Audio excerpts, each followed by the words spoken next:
दशरथ जी की अंत्येष्टि का जो कर्म था वो पूर्ण किया और वैदिक रीति से, लौकिक रीति से जो हो सकता था पिताजी के उद्धार के लिए किया। अब वह कार्य संपन्न हुआ।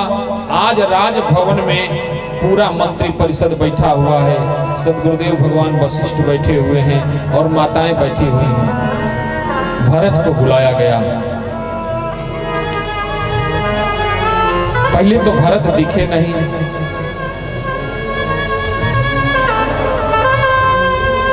फिर दिखे भी तो कहा कि उस मंत्री परिषद में, अच्छा ये बच्चे लोग जो हैं आगे बैठे हैं, इनको या तो आप लोग शांति से बैठाइए, नहीं तो पीछे करिए। हाँ,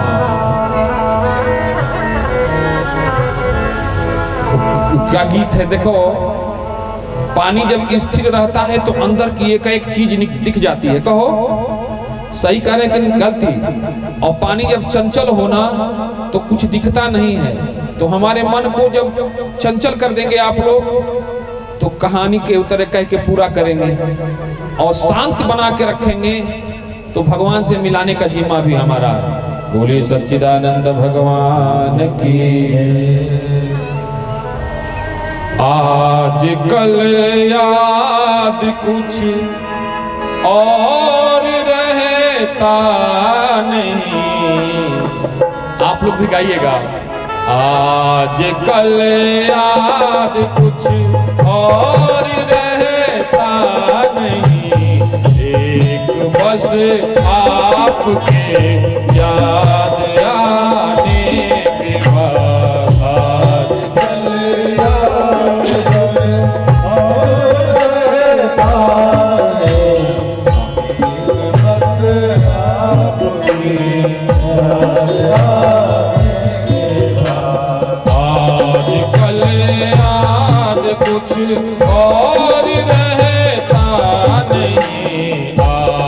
कल याद और रहता नहीं, एक बस आपके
कुछ और रहता नहीं। आज कल और रहता नहीं, एक बस आपके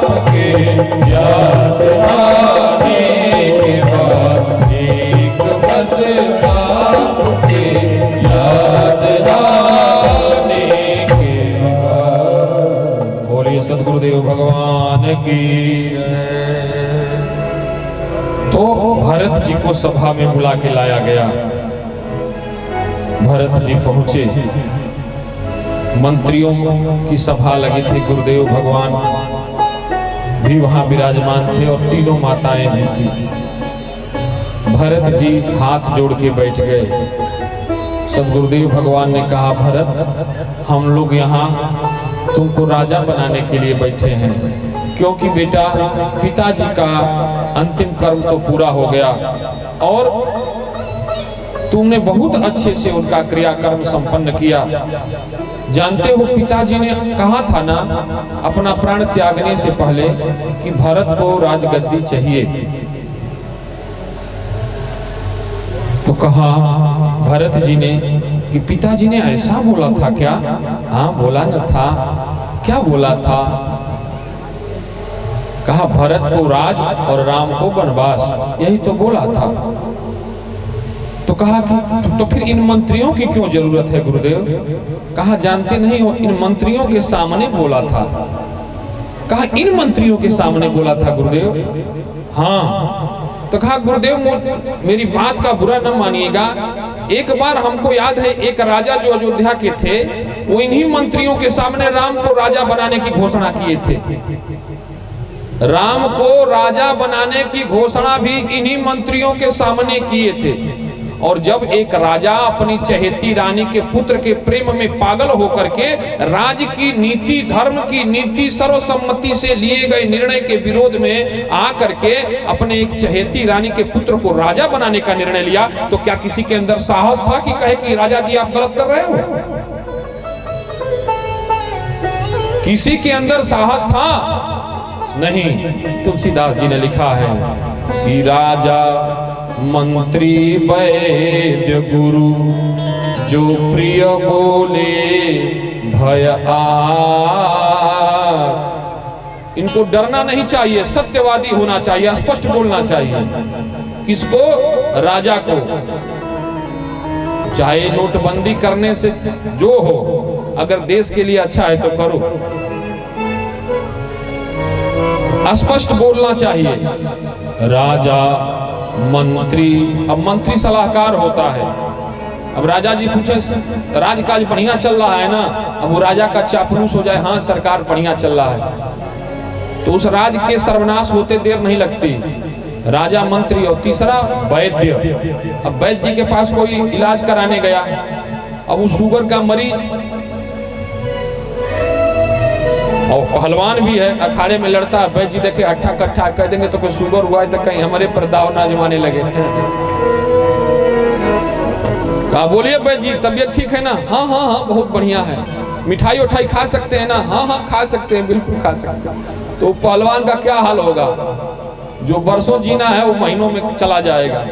और तीसरा वैद्य हो गया, चौथा गुरु। गुरु को भी स्पष्टवादी होना चाहिए। शिष्य को प्रसन्न करने का कदापि प्रयत्न नहीं करना चाहिए। गुरु की दृष्टि शिष्य के कल्याण पर होनी चाहिए, शिष्य को प्रसन्न करने पर नहीं।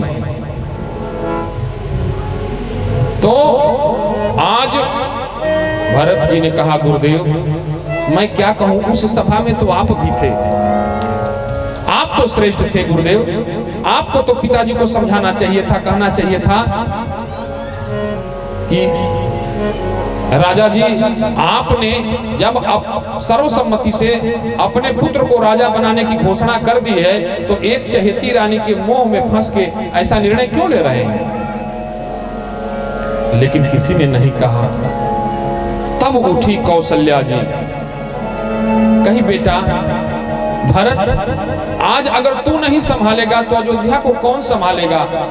राम है नहीं, पिताजी रहे नहीं, अब तो पूरी अयोध्या तुम्हारे तरफ ही उम्मीद लगा के टकटकी लगा के देख रही है बेटा, अब मत ठुकराओ। कहा माँ तू भी ऐसा कहती है मैया, तुमसे मेरे को ये उम्मीद नहीं थी माँ। कहा हाँ बेटा मैं तो वही कहूंगी जो तुम्हारे पिताजी ने कहा। क्या कहा था माँ? आप बताओ ना मैया, पिताजी ने क्या कहा था? माँ बोल पड़ी राय राज पद तुम कहूं दीना।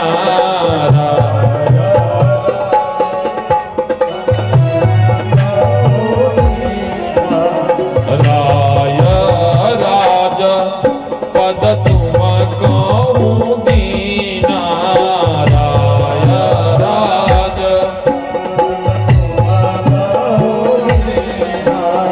पिता वचन चाहिए कीन्हा।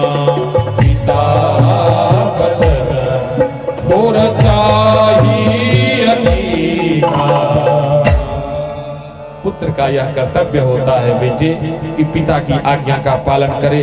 हम अपने इन्हीं कानों से सुने हैं। भरत जी की आंखें छलछला गई, गला रुध गया। कहा माँ आप भी पिताजी की बात को नहीं समझ पाई मैया? राजपद किसको कहा जाता है माँ? राज्यस्य पदः यस्य कथयेत राजपदः, अर्थात राजा के चरण को राजपद कहा जाता है माँ। राजा तो राम को पिताजी ने बना ही दिया था मैया, भैया को राजा बनाने की घोषणा तो पिताजी ने कर ही दिया था माँ। अब अगर पिताजी ने कहा होगा कि राजपद तुमको दीना, तो ये कहा होगा कि हे भरत, हमारा राम राजा रहेगा और तुम राम के चरणों की सेवा करना माँ। आप समझ नहीं पाई होगी माँ, शायद आपने समझने में भूल कर दिया मैया। माँ अगर मैं कुछ कहूं तो बुरा तो न मानोगी मैया। गुरुदेव भगवान, हम बालक हैं, हमसे धृष्टता हो सकती है, हमसे अपराध बन सकता है, लेकिन मेरी एक इच्छा है, क्या मैं कहूं आप लोग स्वीकार करोगे? करोगे? तब सभी मंत्रियों ने, सदगुरुदेव भगवान ने और माताओं ने अनुमति दिया था। बोल न बेटे भरत, तू क्या कहना चाहता है? अपनी बात तो पूरी करना लाला, क्यों विलाप कर रहा है? तू वीर पुत्र है, तुमको अधीर नहीं होना चाहिए। कहा माँ, मेरी वीरता तो भैया के साथ ही मन में चली गई माँ।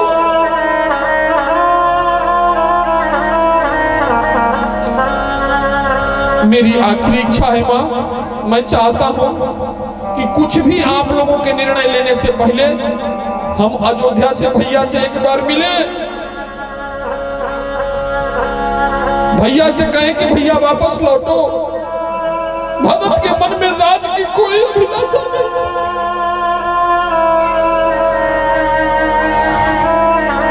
भरत के मन में राज की कोई अभिलाषा नहीं थी। अब इसमें मेरा क्या गुनाह है भाव? ये गर्भ मैं तो निर्धारित नहीं कर सकता मां। मेरा क्या कसूर है भैया कि मैं कोई कहीं के कोख से पैदा हुआ? राम की बन जाने का कारण मैं बना मां, इसमें मेरा क्या कसूर है?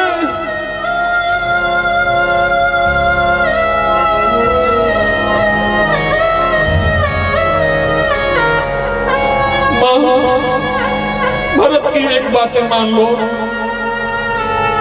मैं भैया को कल ही मनाने बन जाऊंगा, राज मुकुट लेके जाऊंगा और वन में ही भैया को राजा बनाएंगे हम। आप लोगों की क्या इच्छा है? भरत को अनुमति देते हैं। फिर भरत जी की बातों को सुन के सभी लोग स्तब्ध रह गए थे। मंत्रीगण, माताएं, गुरुदेव भगवान मौन हो गए थे, कुछ बोल नहीं पाए थे। फिर सबने स्वीकृति दिया था। तब अयोध्या के पूर्ववासी माताओं सहित भरत जी अगले दिन वन चलने की तैयारी में लग गए थे। रात को विचार किया, इस राज्य का राजा तो भैया है, क्योंकि पिताजी ने भैया को राजा घोषित कर दिया और माँ कह भी रही है कि राजपद तुमको दी ना, तो भैया के चरणों की जिम्मेवारी हमको दी है, तो भैया तो राजा है, तो ये राज्य भैया का है, इसके सुरक्षा की जिम्मेवारी भी तो भरत की है। भरत जी विचार कर रहे हैं कि मैं अयोध्या को ऐसे अनाथ की तरह छोड़ के तो नहीं जा सकता। तो नगर के जो विश्वस्त सैनिक थे, मंत्रीगण थे, उनको बुलाया, मंत्रणा की और सुरक्षा की जिम्मेवारी, नगर के चाक चौबंद व्यवस्था की जिम्मेवारी उनको सौंप करने का विचार करने लगे और एक एक जिम्मेवारियां सबको सौंपी। भरत जी विचार कर रहे हैं कि अगर हम वन में पहुंचे और भैया ने पूछ दिया कि भैया को राजा बनाने तो आया है, पर राजा तो किसी राज्य का तब ना होता है जब राज बचे। तुम तो हमारे राज को बिना किसी की जिम्मेवारी सौंपे ही चले आए, राज को छोड़ के। भरत जी विचार कर रहे हैं कि जो बीनो जतना किए बना जाऊं,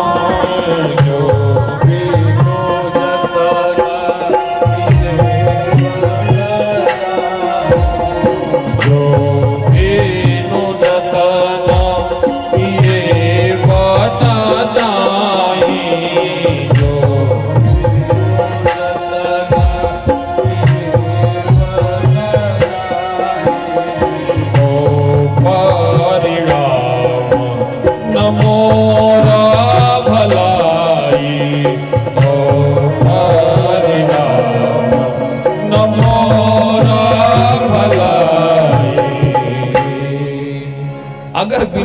अयोध्या की सुरक्षा व्यवस्था दुरुस्त किए मैं गया तो इसका परिणाम अच्छा नहीं होगा। सुबह हुआ, रथ साजे गए, माताएं रथों पर आरूढ़ हुई, गुरुदेव भगवान रथारूढ़ हुए, अयोध्या के लोग तैयार हो गए, लेकिन भरत जी रथ पर नहीं बैठ रहे हैं। भरत जी पैदल चल रहे हैं। माताओं ने कहा, भरत अरे रथ पर बैठ जा बेटा, वन बहुत दूर है, जमीन बहुत कठोर है। भरत जी विलाप करने लगे। भरत जी ने कहा, माँ हम सेवक हैं, सिर बल जाऊं चितयस मोरा, सिर बल जाऊं चितयस मोरा, सबसे सेवा का धर्म कठोरा, सबसे सेवा का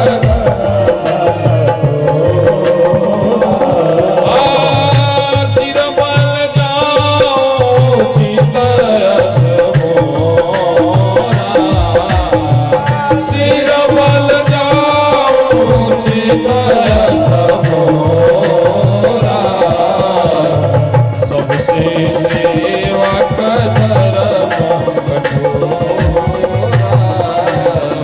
सबसे सेवा का धर्म कठोरा। माँ मुझे तो सिर के बल जाना चाहिए, हम तो भैया के चरणों के सेवक हैं माँ। और तुम बताओ ना मैया, जिस रास्ते से नगर का राजा पैदल गया हो, न रथ रही हो न पालकी रही हो माँ, उन चरणों की सेवा करने वाला दास भला रथ पर सवार कैसे हो सकता है। तब गुरुदेव भगवान ने कहा, भरत मैं तुमको आदेशित करता हूँ, बेटा तू अगर रथ पर नहीं बैठेगा तो ये माताएं, ये प्रजापुरवासी, ये सब तुम्हारे साथ पैदल चलेंगे, और सब पैदल चलेंगे बेटे तो सभी बीमार हो जाएंगे। तो फिर अयोध्या से हम चल रहे हैं राम के पास जाने के लिए, तो देर से न मिलेंगे भैया भरत, बात मान लो भैया, रथ पे सवार हो जाओ। तब गुरुदेव की आज्ञा मान के कहीं भरत जी रथ पर सवार हुए थे। पूजा की थाली, राज मुकुट,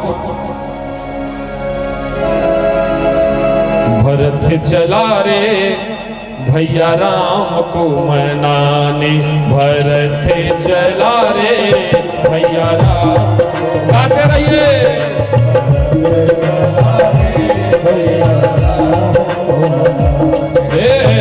राम को मनाने भैया लखन को ले आने, राम को मनाने भैया लखन को ले आने, लखन को ले आने मैया सिया को मनाने, लखन को ले आने मैया सिया को मनाने, भरत चला रे राजा राम को मनाने, भरत चला रे भैया राम को मनाने।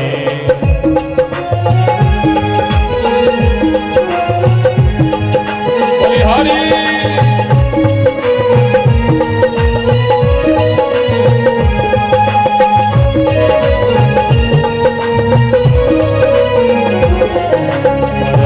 चला रे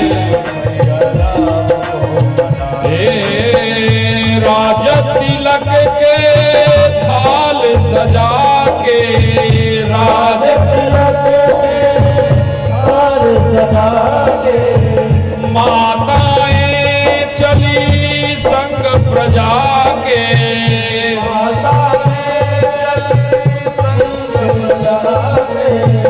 राज तिलक के थाल सजा के, राज तिलक के थाल सजा के, माताएं चली संग प्रजा के,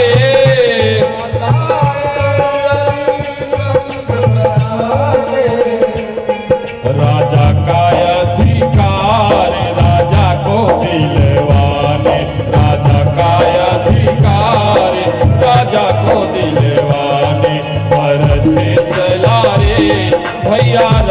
को मनाने भरत चला रे, भैया राम को मनाने भरत चला रे, भैया राम को मनाने। बोलिए भरत भैया की जय। पूजा की सामग्री, राज मुकुट, सदगुरुदेव भगवान, वैदिक आचार्य सब लेकर के भरत जी राम जी से मिलने के लिए वन की ओर प्रस्थान किए। तमसा नदी को पार किया, आगे पहुंचे श्रृंगबीरपुर जहां राम जी विश्राम किए थे। गुरुदेव भगवान ने दूर से ही दिखाया, देखो ना भरत, वो जो गांव दिख रहा है ना, वो तुम्हारे भैया राम के मित्र का गांव है। यहाँ के राजा वो हैं, उनका नाम है गुहराज निषाद। ये निषाद भैया का गांव है। और इधर निषाद राज को जैसे खबर पड़ी ना कि भरत आ रहा है, भरत के साथ में घोड़े, हाथी, सैनिक, सिपाही हैं, निषाद जी के शरीर का खून खोलने लगा। गुहराज निषाद ने कहा, तैयार हो जाओ, कैकई के छोरे के खून से या तो गंगा मैया को लाल कर देंगे या खुद को मिटा देंगे, लेकिन जब तक एक भी निषाद जिंदा है ना, भारत की सेना को गंगा पार नहीं करने देंगे, कसम गंगा मैया की। निषाद राज के संकल्प को सुन के निषादों की जितनी सेना थी वो तैयार हो गई। ठीक कह रहे हो राजा जी, हम आखिरी दम तक लड़ेंगे और तब तक लड़ेंगे जब तक हमारे शरीर के अंदर खून की एक एक कतरे रहेंगे, सांस की एक एक कड़ियां लड़ियां रहेंगी, लेकिन जीते जीतो राम की सेना को गंगा पार नहीं करने देंगे। पहले तो राम का राज्य छीना छल प्रपंच के द्वारा, अपने छोरे को कैकेयी ने राजा बनाया। अब सोच रहा है, अब कैकेयी सोच रही है कि 14 वर्ष के बाद राम फिर वापस आएगा तो कहीं प्रजा विद्रोह न कर दे, भारत के खिलाफ आक्रोशित न हो जाए और भारत से राज छीन के फिर राम को न दे दे। इसलिए सोच रहा है कि राम अकेले बन गया है तो वन में ही घेर के हम सैनिकों के सहित राम को मार देंगे, तो उसकी ये मनसा निषादों के जीते तो कभी पूरी नहीं हो सकती। तब उनके बीच से ही एक बुजुर्ग निषाद उठा था, कहा था, राजा जी आक्रोश में कोई निर्णय नहीं लेना चाहिए, थोड़ा विचार करिए, थोड़ा सब्र रखिए, थोड़ा धीर रखिए। हम पहले भरत की मनसा तो जान लें, वो किस उद्देश्य से आया है, क्योंकि यहाँ तो राघव ने कभी भी भारत के विषय में ऐसी कोई चर्चा नहीं की थी। रात तो इन्हीं वृक्ष के झुरमुटों के नीचे बिताया था, तब पूरी रात राम भरत भरत ही कहते रहे थे। क्या भैया कोई जरूरी है कि अगर कैकेयी की नीयत वैसी हो तो भरत भी वैसा हो? ऐसा तो नहीं हो सकता भैया। राय लेने में, विचार करने में, समझ लेने में कुछ नुकसान तो नहीं हो जाएगा। तब जाके निषाद राज ने कहा कि हमारे कुछ विश्वस्त सैनिक हमारे साथ हो जाएं, हम चलेंगे, भारत से मिलेंगे, उसकी मनसा को भांपेंगे और अगर भारत की नीयत में खोट हुआ ना तो अपनी तलवार से वहीं उसका सर धड़ से अलग कर देंगे। ऐसा ही किया। तुलसीदास जी ने मानस में लिखा है, कहते हैं सदगुरुदेव भगवान वशिष्ठ जी ने जैसे ही निषाद राज को आते देखा ना, भरत को कहा, देखो भरत, वो देख रहे, वो तुम्हारे भैया के मित्र हैं, वो जो आ रहे हैं ना, वो तुम्हारे भैया के मित्र हैं, इन्हीं का नाम निषाद, गुहराज निषाद है। इतना सुनना था माई बाप कि भरत तो बावला था, रथ से छलांग लगा दिया, पांव में कांटे चुभे की पत्थर, खून के फव्वारे निकलने लगे। भरत गिरे भी, उठे भी, संभले भी, फिर लड़खड़ा के गिरे। तब वशिष्ठ जी सदगुरुदेव भगवान उठे, कहे, भरत अरे इतना व्यग्र क्यों होता है? बाबा को लिखना पड़ा कि राम सखा सोनी स्यंदन त्यागा,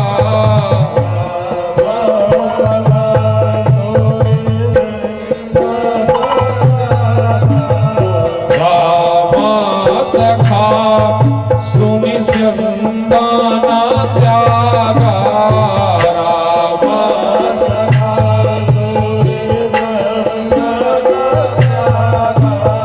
भरत ही चले उमगिया अनुरागा भरत ही चले उमगिया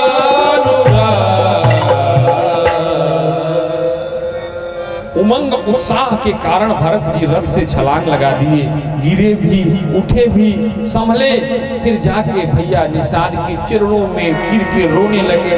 निषाद जी तो घबरा गए, 2 कदम पीछे हट के भरत को उठाया, कहा भरत तू नीचे क्यों गिर रहा है भैया, आग गले लग जा। कहा ना भैया ना, मैं गले लगने लायक नहीं हूं, क्योंकि भैया आपको गले लगाते हैं और मैं वही पतित भरत हूं जो भैया के बन आने का कारण बना हूं। सो मेरा प्रारब्ध ही ऐसा है, मैं क्या करूं भैया निषाद,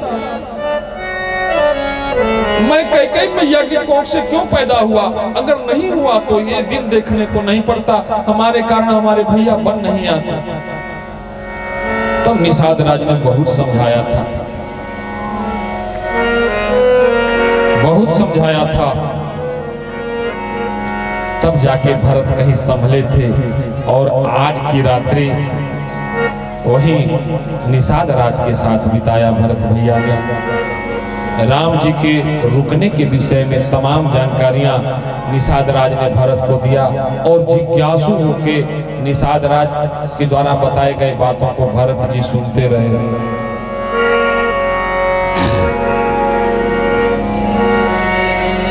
रात में पूछा, भैया निषाद क्या भैया हमारे बारे में कुछ चर्चा नहीं कर रहे थे, कुछ तो कह रहे होंगे।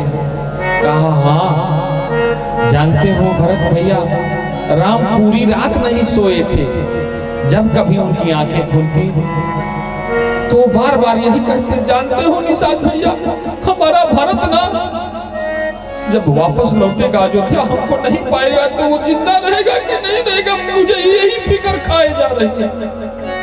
मैं यही सोच रहा हूं कि वो हमारे बिना कैसे रहेगा, और हमारे बिना अगर मजबूरी में सदगुरुदेव भगवान और माताओं के कहने पर राजा बनना पड़ा ना, तो दुनिया का ऐसा इकलौता पहला राजा होगा जो रो रो करके राजमुकुट सिर पे धारण करेगा, रो रो करके राजमुकुट सिर पर धारण करेगा। तब तक सीता जी के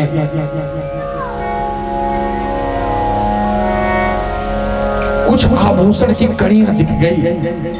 भरत जी तो मानो सीता जी समझ के उस मिट्टी में लिपट के रोने लगे। मां, तुमने भी भैया को नहीं समझाया। भाभी मां, कम से कम जाने से पहले एक बार भरत को बुला तो लेते। भरत से ऐसा कौन सा अपराध बन पड़ा था जो आपने भरत को खबर देना मुनासिब नहीं समझा? जिस झोली में आपको रखे हैं भैया, लखन को रखे हैं, वहां भरत को नहीं रह सकते क्या? तब निषाद जी ने रात को समझाया था भरत जी को। भरत जी शांत हुए थे लेकिन पूरी रात सोए नहीं थे। अगले दिन भरत जी की यात्रा आगे बढ़ी। भरद्वाज ऋषि के आश्रम में प्रयाग पहुंचे। भरद्वाज ऋषि को जब पता चला कि भरत आया है तो भरत के महात्म्य को भरद्वाज ऋषि भली भांति जानते थे। उन्होंने प्रजापुर वासियों के